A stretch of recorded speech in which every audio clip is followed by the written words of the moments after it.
ఇదిగోండి, మీకు మజ్జిగలో మిరపకాయలు ఎలాగ వేయాలి ఏంటి అని చూపిస్తున్నాను. ఏంటంటే ఈ చిట్కా మీకు చెప్తాను. ఇదిగోండి, ఈ చాకుతో చూసారా, అదిగో రెండు వైపులా అలా కనపడేలాగా మీకు అటు పక్కది కనపడుతుందా, అది ఇటు, ఇదిగోండి ఇటు కూడా రెండు వైపులా ఇలా కట్ చేసేసుకొని చక్కగా మీకు పెరుగు, అయ్యో పెరుగు ఉండిపోయిందే, ఇంత పెరుగు నేనేం చేయాలి అన్న ఆలోచన అక్కర్లా.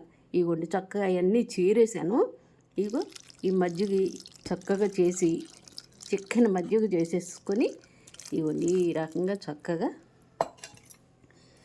పోసేసుకొని అప్పటికప్పుడు ఇంట్లో పచ్చిమిరకాయలు కూడా ఉంటాయి కదా, లేకపోతే ఒక పావు కేజీ తెప్పించుకుంటారు, చక్కగా వేస్తారు. మీకు ఉపయోగమే కదా, ఈ పారేసే ఏం కాదు.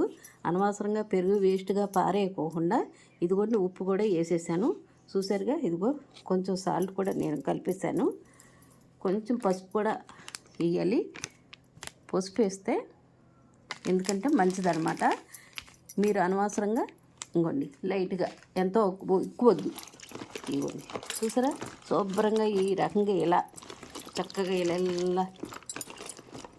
మజ్జిగి మనం అయ్యో ఈ పెరుగు మిగిలిపోయింది కదా నేనేం చేయాలి అన్న ఆలోచన మనకు ఉపయోగపడుతుంది కదా. చక్కగా పప్పు అయ్యి వండుకున్నప్పుడు, చక్కగా పప్పుచారు కాసుకున్నప్పుడు చక్కగా ఈ మజ్జిగలో మిరపకాయలు అనమాట. ఇదిగోండి చక్కగా ఈ రకం కాయ మునిగేలాగా పోసేసుకుంటే ఇవ్వండి మనకి ఉపయోగపడుద్ది. అంతేనంటారా? చూసారా ఈ చిట్కా ఎంత బాగుందో. మీకు నేను తెలివితేటలు నేర్పుతున్నాను అనమాట. ఓకే, అనవసరంగా మీరు చింతించకండి, అయ్యో పెరుగు పారేయాలి, అయ్యో మజ్జిగ పోయింది ఉంది అనేసి ఏవి పారపోయొద్దు.